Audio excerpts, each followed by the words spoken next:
आजकल के तो बच्चे सिर का क्या कहे शरीर भी नहीं ढकते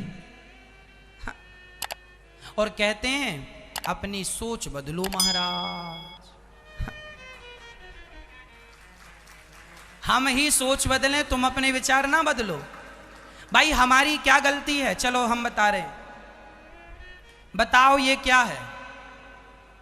जोर से, क्या है ये?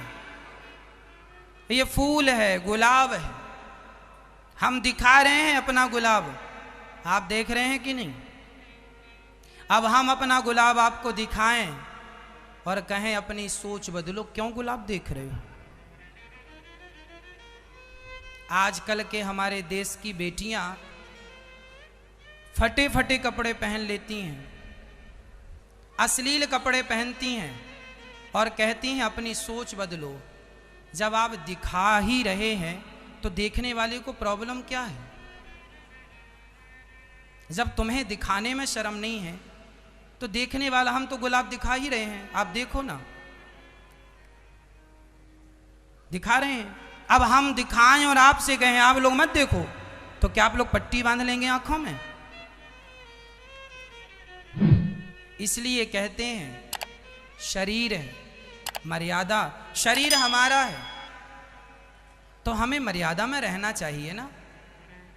सच्ची बताऊं, आज भारत में पुरुष अपने शरीर को जितना ढकते हैं, महिलाएं भी इतना नहीं ढकती शरीर को। मतलब पुरुष फिर भी शर्म जानता है, पर स्त्रियां आज बिल्कुल बेशर्म होती चली जा रही हैं। हाँ या ना? पुरुष अपने शरीर को ढकता, मैं अपने शरीर को ढकता हूं। हम कभी कपड़े अश्लील नहीं पहनते, हम तो साधु बन के, हम तो बिल्कुल उघारे बैठ सकते हैं बिना कपड़ों के। फिर हम तो बैठ सकते हैं बिना कपड़ों के, पर हम नहीं बैठते। हमें पता है सभ्य भारत में रहते हैं, सभ्यता से रहना चाहिए। पढ़ी लिखी समाज है, बच्चे देखते हैं, अच्छा नहीं लगता, मर्यादा में रहना चाहिए। छोटे छोटे कपड़े पहने के तुम्हारी बेटियां घूमती हैं, तुम्हें शर्म नहीं आती? देखने वाला क्या सोच बदले? आंखें बंद कर लें, पट्टी बांध लें। अरे ऐसे कपड़े पहनाओ अपने बच्चों को। मेरी माँ, मेरा नुकसान नहीं है, तुम ऐसे ही घुमाओ बिना कपड़ों के, हमें क्या, हमारा क्या जा रहा? पर हम भारतवासी हैं, तुम्हारी इज्जत हमारी भी इज्जत है, क्योंकि तुम भारतीय हो। तुम्हारा घर, तुम मेरी माँ हो, मैं तुम्हारा बेटा और तुम्हारा भाई हूँ। तुम्हारा बेटा और तुम्हारे भाई के नाते कहता हूँ, मुझे तो देखने में अच्छा नहीं लगता, आपको अच्छा लगे तो मर्जी आपकी है। अश्लीलता अच्छी नहीं होती, शालीनता अच्छी होती है। शरीर को ढकना अच्छा है, शरीर का प्रदर्शन अच्छा है, कहीं से किसी एंगल से है शरीर का प्रदर्शन। यदि हमारी बहनों के शरीर में यदि चुन्नी है तो इसमें बुराई क्या है? चुन्नी है, आपने अपने शरीर को ढका है, सिर भी ढका है, आपका शरीर भी चुन्नी से ढका है। दुपट्टा, हम अपने आप को बिना दुपट्टे के नहीं रखते। आपने हमें कहीं भी कभी भी देखा होगा, हमारे कंधे पे दुपट्टा होता है। यदि हम पुरुष होके दुपट्टा रखते हैं तो तुम स्त्रियां होके दुपट्टा क्यों नहीं रखती हो? क्या बिना दुपट्टे के आप बहुत अच्छा अपने आप को समझ रही हैं? अब आप कहेंगे महाराज जी क्या बात करने लगे, पुरानी सोच है। माना कि ये सोच पुरानी है, पर यदि आप अपना पहनावा ही छोड़ देंगे तो देखने वाले देखकर आपसे सीखेंगे क्या? क्या सिखाओगे आने वाली पीढ़ी को? और ये बताओ, मैं यदि शरीर ढकता हूं अपना, इसमें कोई बुराई है? आप, बहुत सारी मेरी बहनें होती हैं, मेरी बेटियां होती हैं, बहुत अच्छे कपड़े पहनती हैं, बिल्कुल पूरा शरीर फुल होता है, ढका हुआ होता है, मर्यादा में होती हैं। उन्हें देख के लगता है कि ये भारत की संस्कृति, ये संस्कृति है मेरे भारत की। और ये जो आपने छोटे छोटे कपड़े पहन रखे हैं, ये मेरे भारत का संस्कार नहीं है, ये विदेशी संस्कार है, फॉरेन कल्चर है, ये हमारे भारत का नहीं है। और हम कहाँ रहते हैं? भारत में। तो भारत के हिसाब से हमें रहना होगा, मर्यादा में रहना होगा। बुरा लगे तो माफ करना, मर्जी आपकी है, पर मुझे जैसा लगा मैंने आपको बताया। पुरुष फिर भी मर्यादित है आज, स्त्रियों की अपेक्षा। इसलिए आपकी बेटी को, ये जो बेटियां होती हैं ना, इन बेटियों के कंधे पे 2-2 कुलों की जिम्मेदारी होती है। बेटा एक ही कुल को उतारता है, पर बेटियां दोनों कुलों को उतारने की ताकत रखती हैं। इसलिए तुम्हें ज्यादा संभाल के माँ बाप रखते हैं। बहुत संभाल के। एक लड़की ने मेरे से कहा, मेरे पापा मेरे साथ अच्छा व्यवहार नहीं करते। मैंने कहा क्या करते हैं? बोले मेरे भाई को डांटते नहीं हैं, और मैं जरा स्कूल से 10 मिनट लेट हो जाऊं तो मेरे पापा डांटते हैं, कहाँ थी, क्यों थी, कहाँ गई थी, जरा हिसाब दो। और मेरा भाई रात के 10 बजे लौट कर आता है, मेरे पापा कभी सवाल जवाब नहीं करते, और मैं लड़की हूं तो मेरे से 1000 सवाल जवाब होता है, क्यों क्यों क्यों। मैंने कहा सुनो मेरी बहन, बात ऐसी है, ये जो तुम्हारा भाई है ना और जो तुम हो, तुम दोनों में जरा अंतर है। क्या अंतर है महाराज जी? आज तो कोई अंतर नहीं है, लड़का लड़की एक समान। आप भले आप कहते हैं कि लड़का लड़की एक समान, पर आज भी एक अंतर है। क्या अंतर है वो मैं आपको समझा रहा हूं। सरिये की दुकान में सरिया बाहर होता है, सरिये की दुकान में सरिया कहां होता है? दुकान के बाहर। और हीरे की दुकान में हीरा कहां होता है? दुकान के भीतर। और दुकान के भीतर भी तिजोरी के भीतर, और तिजोरी के भीतर भी छोटी सी डिबिया के भीतर। क्यों क्यों भाई? सरिया तो बाहर पड़ा है और इतने से हीरे को तुमने इतना संभाला। अरे महाराज, सरिया की कीमत कम है, हीरे की कीमत ज्यादा, इसलिए संभाल के रखते हैं। उसी तरह तुम्हारे भाई की, तुम्हारे बेटे की कीमत कम है, तुम्हारी बेटी की कीमत ज्यादा है। बेटियों की कीमत ज्यादा है, इसलिए उसे माँ बाप संभाल कर रखते हैं। बेटा सरिया है और बेटी तो हीरा है। सरिये में जंग लग भी जाए तो उसका मूल्य कम होगा, पर रुपए 2 रुपए कम होगा। पर हीरा चटक जाए तो 1 रुपए का भी नहीं बिकता। बेटी के चरित्र में यदि दाग लग जाए तो चरित्र पर दाग लगने के बाद तुमसे विवाह करेगा कौन? तुम्हारा पूरा जीवन जब तक जियोगी तब तक कष्ट पाओगी। एक बार तुम्हारे चरित्र में यदि दाग लग गया तो सारी जिंदगी रोने के सिवा कुछ नहीं। आज भी समाज में जिन लड़कों की बदनामी हो जाती है ना, जो लड़के बहुत सारी लड़कियों के साथ गलत संबंध रखते हैं, उन लड़कों का विवाह हो जाता है, उनके विवाह में तकलीफ नहीं जाती। लेकिन लड़कियों के बारे में पता चल जाए कि इसका किसी से गलत संबंध था, तो आज भी समाज उसका विवाह में बड़ी दिक्कत, हाँ या ना? फिर लोग कहते हैं लड़का लड़की एक समान है, लेकिन इस सोच को कैसे बदलोगे आप? कहां बदली ये सोच? लड़का लड़की एक समान होते तो गर्भ में बेटियों को ना मारा जाता। होना चाहिए, लड़का लड़की एक समान होना चाहिए, कोई भेदभाव नहीं होना चाहिए लड़की में और लड़के में। लेकिन फिर भी समाज भेदभाव करती है। दहेज के लिए लड़कियों को जला दिया जाता है, लड़कों को तो कोई अत्याचार नहीं होता। फिर इसलिए मैं बहनों से प्रार्थना करूंगा, लड़कों का कुछ नहीं बिगड़ना, बिगड़ना तुम्हारा है। लड़कों को उनके माँ बाप संस्कार अच्छे दें कि बेटा चरित्रवान होना चाहिए। आजकल के बच्चे पढ़ने लिखने के नाम पे अपना चरित्र बिगाड़ते हैं। पढ़ाई लिखाई तो ठीक ठाक है, पर चरित्र पहले बिगड़ता है। हर फील्ड में आकर जाकर देख लो आप, चरित्र बिगड़ा पड़ा है। और ये भारत चरित्रवानों का देश था, चरित्रवानों का देश है। राम चरित्र सुनवे को रसिया, राम लखन सीता मन बसिया। इसलिए मेरी माँ अपने बेटे को ऐसी शिक्षा देना कि बेटा सब कुछ ठीक है, पर तेरा चरित्र ना बिगड़ना चाहिए। चरित्र है तो सब है, और चरित्र नहीं तो सब है तो किस काम का? क्या बताओ, पैसा कीमती है या चरित्र कीमती है? फिर तो आप अपने बच्चों को बताते हैं कि चरित्रवान बनना है? नहीं बताते हो आप लोग, इसलिए तुम्हारे बेटे चरित्र से भटक रहे हैं।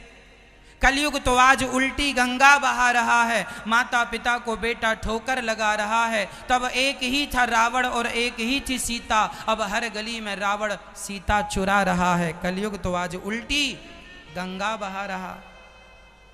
भारत की प्यारी बहना, भारत की प्यारी बहना, तुम सावधान रहना, पापी भी हाथों अपने राखी बंधा रहा है। कलयुग तो आज उल्टी गंगा बहा रहा है। जो तुम्हें रक्षाबंधन में राखी बंधाएगा तुम्हारे से अपने हाथ में, उसकी भी नियत का हिसाब नहीं है कि वो तुम्हें बहन की नियत से ही देख रहा है कि किसी और नियत से देख रहा है। इस कलयुग में तो रिश्ते भी शर्मसार होते चले जा रहे हैं, हाँ या ना।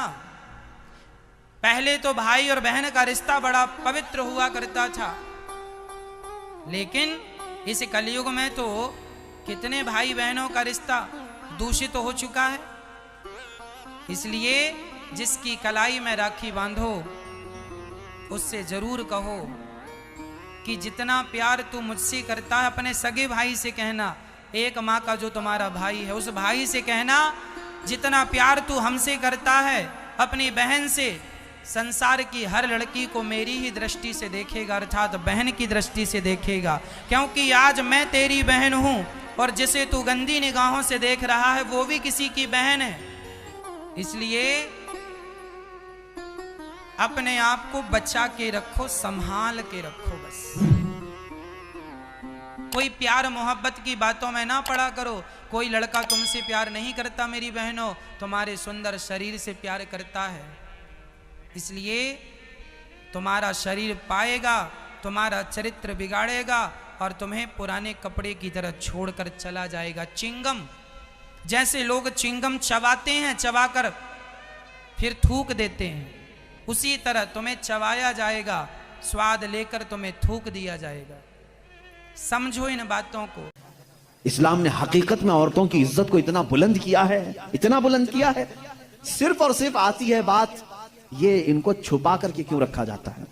क्योंकि हमने देखा है। अब इसका जो फैक्ट है वो मैं बताऊं, अकली दलील के एतबार से। जज्बाती बातें बहुत हो जाती हैं, वो कीमती हैं, इसलिए हम उनको छुपा कर रखते हैं। लेकिन मैं आपको जो फैक्ट है, हकीकी बात है, वो ये बताऊं, मर्द और औरत की साख्त के एतबार से अगर देखा जाए तो औरत की तबीयत में नजाकत है, वो नाजुक है। मर्द के बराबर उसे ताकत नहीं है, सबको मालूम है। वो कहीं की भी औरत हो, उसकी ताकत और कुव्वत के एतबार से वो कमजोर है। और मर्दों की तबीयत, इनके अंदर कभी वहशीपन आ सकता है, हैवानियत आ सकती है। जब इसकी ख्वाहिशात उरूज पर होती हैं तो सबसे पहला अटैक मर्द अगर किसी पर करता है तो वो औरत पर करता है।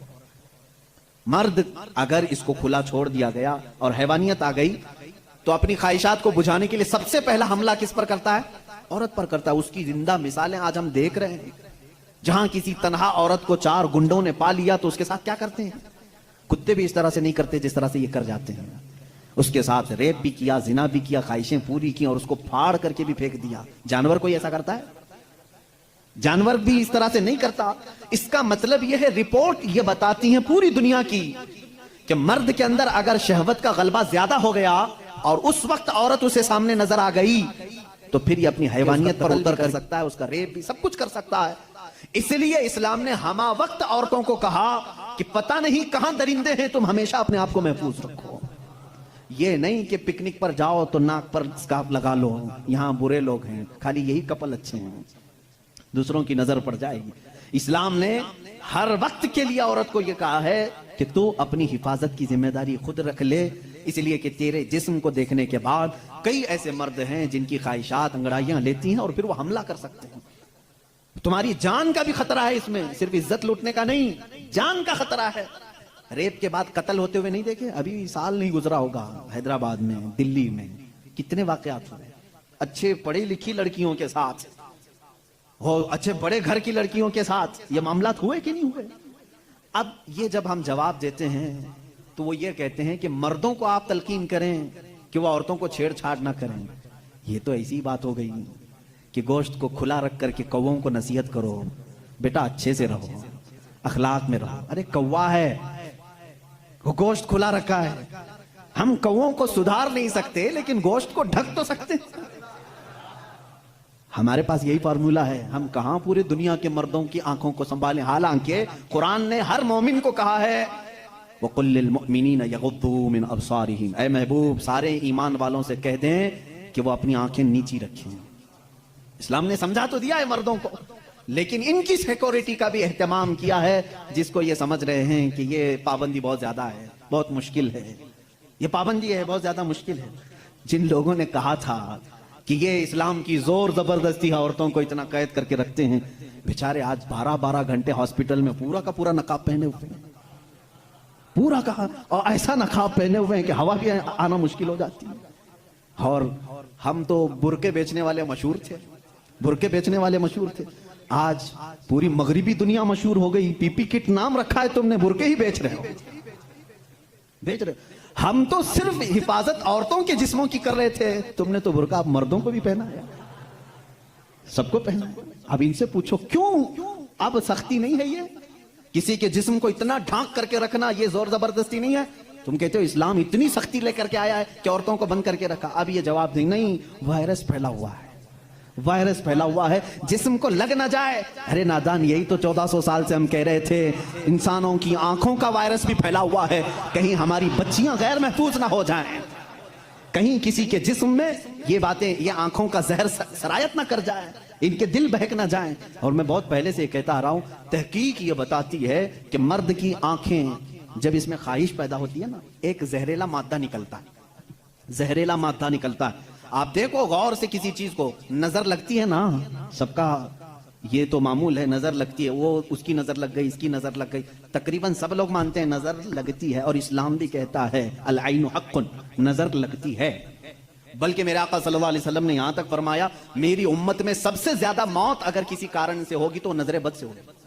हुजूर ने फरमाया है, तबई नेचुरल डेथ के बाद, नेचुरल तबई मौत के बाद अगर किसी वजह से, किसी बीमारी से सबसे ज्यादा मौत होती है तो नजर बद से होती है। वो पता नहीं होता सबको, उसकी अलामतें तक हुजूर सल्लल्लाहु अलैहि वसल्लम की हदीस में गिनाई गई हैं।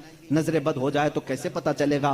जिस्म के अंदर कैसी तब्दीलियां होती हैं कि पता चल गया कि नजर लगी है, वो फिर कभी मैं अर्ज करूंगा। लेकिन नजर लगती है ये सबको मालूम है। और जदीद तहकीकात के एतबार से भी अगर मैं आपको बात करूं, फूल को अगर ज्यादा देर तक तुम देखते रहोगे तो मुरझा जाएगा, क्योंकि हमारी आंखों का जहर उस पर पड़ता है और उसकी तबीयत मुरझा जाती है। वो जितना अपने टहनी में लग करके जितनी देर तक ताजा रह सकता है, तुम्हारे हाथ में आने के बाद उतनी देर ताजा नहीं रहेगा, क्योंकि कुछ बैक्टीरिया हमारे अंदर हैं और आंखों से निकलने वाली चीजें भी हैं। इसी तरह से औरतों का जिस्म इतना नरम है और नाजुक है कि बाहर के जहरीले मादे उनके जिस्म पर पहले असर करते हैं। मर्दों के जिस्मों पर कम, लेकिन औरतों के जिस्मों पर ज्यादा असर करते हैं। अब कोई वहशी दरिंदा जिसकी निगाहें जहर फेंक रही हों और किसी लड़की का जिस्म नंगा हो, वो बगैर लिबास के हो, तो जाहिर सी बात है उसके जिस्म के अंदर जैसे ही वो नजरें जाती हैं, उसके दिल में भी बुराइयों की ख्वाहिशें पैदा होना शुरू होती हैं। एक तरफा नहीं होती ये सब चीजें।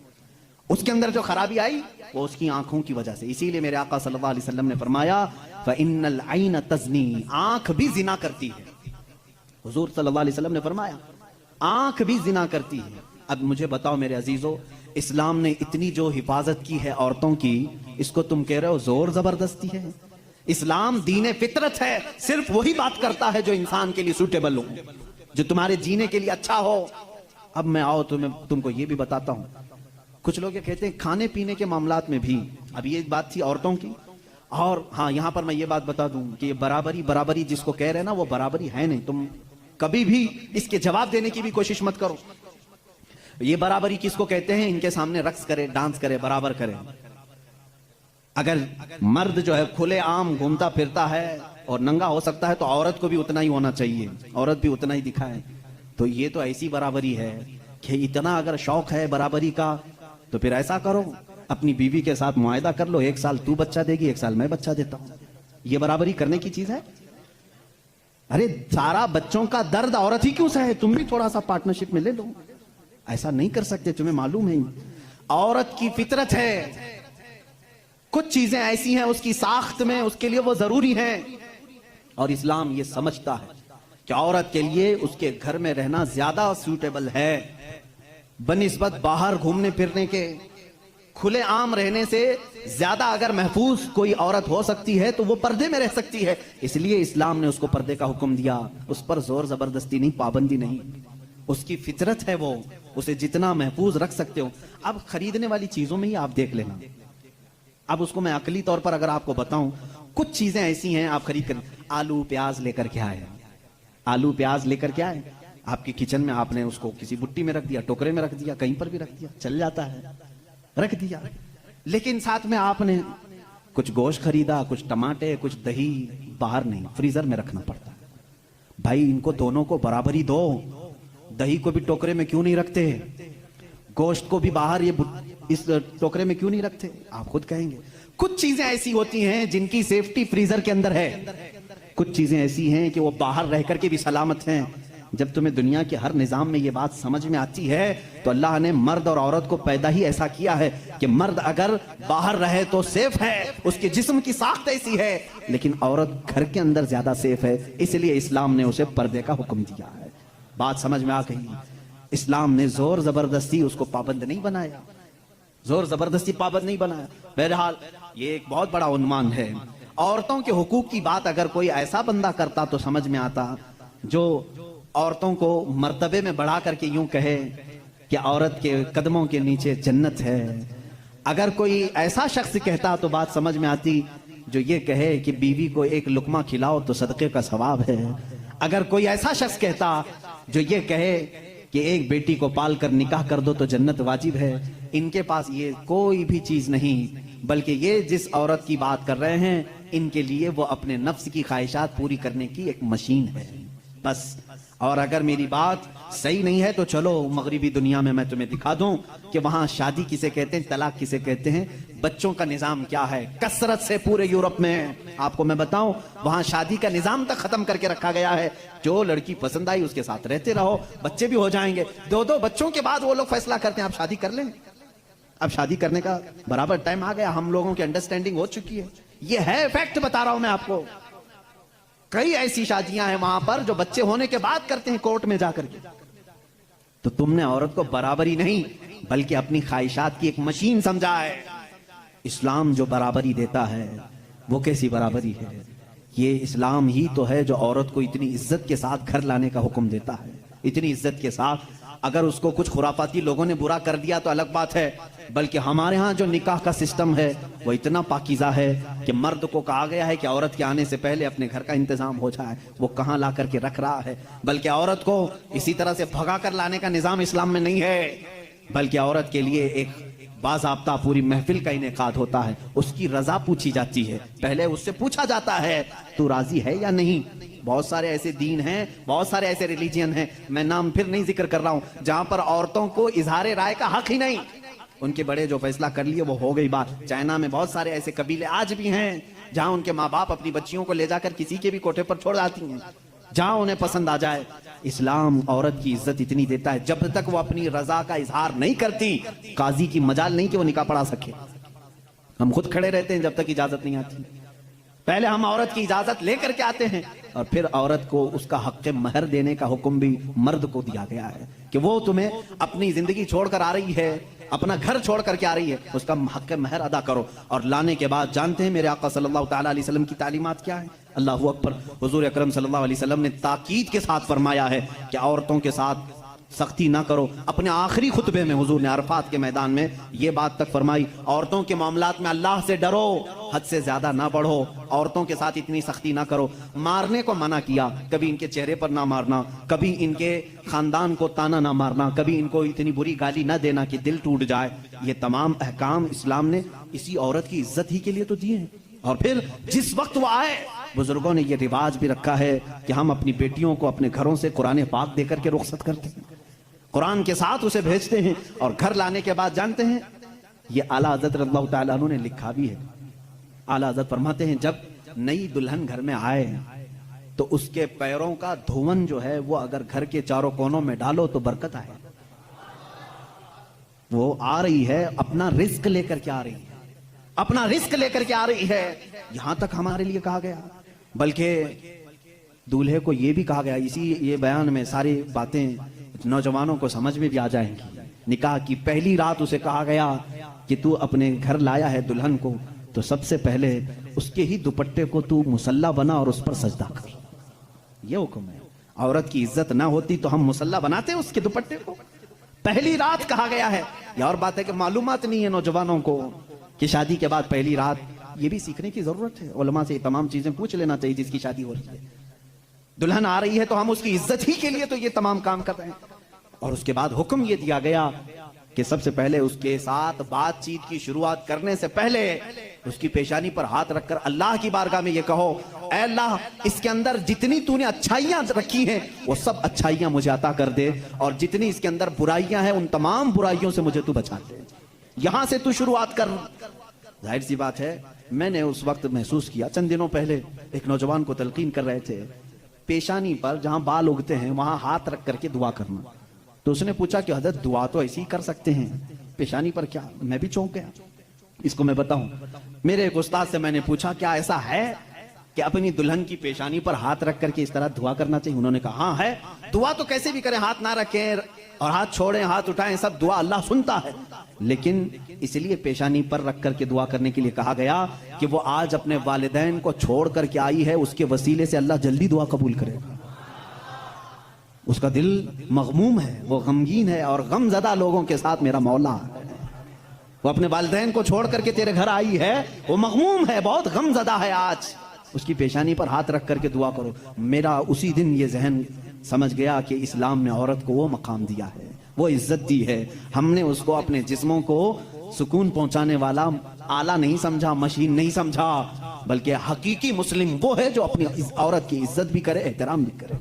अल्लाह के रसूल सल्लल्लाहु तआला अलैहि वसल्लम ने जो फरामीन दिए हैं, अजीज़ा ने गिरामी वक़ात, ये निकाह के इस सिस्टम को भी मैं आपको बताऊं। कुछ तो वो हैं जो ये इस्लाम के खिलाफ भौंक रहे हैं कि औरतों के ऊपर जोर जबरदस्ती होती है इस्लाम में, और दूसरों की क्या बात करूं, हमारे हिंदुस्तान पर बैठा हुआ मैं क्या बताऊं, ये भी बड़ी औरतों की, हाँ, पीड़ित महिलाएं हैं, मुस्लिम पीड़ित महिलाएं हैं जो खुद बीवी को छोड़ बैठा है। सारी मुस्लिम औरतें पीड़ित हैं। अल्लाह अकबर। वो खुद अपनी बीवी को देखने नहीं जा सका, जिंदगी खत्म होने आ गई, बाल सफेद हो गए। पीड़ित महिलाएं हैं मुसलमान। हाँ, अगर ए मुसलमानों कोई भी हम में से औरत पर जोर जबरदस्ती करता है, याद रखो मैं तुम्हें बताऊं कि कुरान की क़यामत के दिन अल्लाह जानवरों पर भी उठाए हुए हाथ का फैसला लेगा, तो औरत की बात तो दूर की है। मेरा अकीदा तो यह है, एक औरत ने बिल्ली को बांध रखा था, बुखारी शरीफ में है, वो मर गई बिल्ली, और वो औरत बहुत इबादत गुजार थी, लेकिन अल्लाह ताला ने फैसला फरमाया कि इस औरत को जहन्नम में डालो। मेरी एक मखलूक को बांध कर रखी इसने और वो मर गई। हमारा तो अकीदा यह है, तुम औरतों पर अगर जुल्म करते हो तो तुम जिम्मेदार हो, लेकिन इस्लाम नहीं। इस्लाम वो कामिल दीन है। ये बेचारे क्या पढ़ पाएंगे जिनको कभी ढंग की स्पेलिंग नहीं आती, कभी हाँ, ये एक ऐसा होता है कि डमरू बजाओ तो कोई नाचता है। इसी तरह से कुछ लोग पीछे से कुछ लिख करके दें, कुछ बयान करने के लिए, तो कुछ लोग कह जाते हैं, उनको खुद नॉलेज नहीं होती। ऐसे ही कुछ लोग इस्लाम पर भी भोंकते हैं। अब अगर ये टॉपिक अगर मैं छेड़ूं 3 तलाक के, तो और बड़े मामलात हैं। 3 तलाक के लिए इस्लाम ने जोर जबरदस्ती की है। औरतों पर जुल्म है, ये पीड़ित हैं, ये महिलाएं, इनको इंसाफ दिलाना चाहिए। 3 तलाक देना, पहली बात ये समझे ही नहीं। आप तो समझते हैं ना, इस्लाम में फजर की नमाज फर्ज है, जोहर की नमाज फर्ज है ना, असर मगरिब इशा फर्ज है, तलाक देना फर्ज है, फर्ज है। तो इतना क्यों नहीं समझ रहे? कौन कहता है कि हर मुसलमान 3 तलाक देना फर्ज समझता है? अरे वो एक एग्जिट रास्ता है। हम कभी भी किसी भी बंदे को निकाह पढ़ाते हैं तो तलाक का नाम तक नहीं लेते। अगर जिक्र कर दिया ना कि मैं 5 साल के बाद तलाक देने के लिए निकाह कर रहा हूं, तो वो निकाह ही हराम हो गया। बल्कि मैं कहता हूं, अगर तुमने निकाह में ये कह दिया 80 साल के बाद मैं छोड़ दूंगा, या 80 साल का ये कॉन्ट्रैक्ट है मेरा, तो निकाह नहीं है वो निकाह नहीं, उसको मुता कहते हैं। हम निकाह में कभी वक्त मुतय्यन नहीं कर सकते, बल्कि हम तो लाइफ टाइम के लिए निकाह कर रहे होते हैं, लाइफ टाइम के लिए।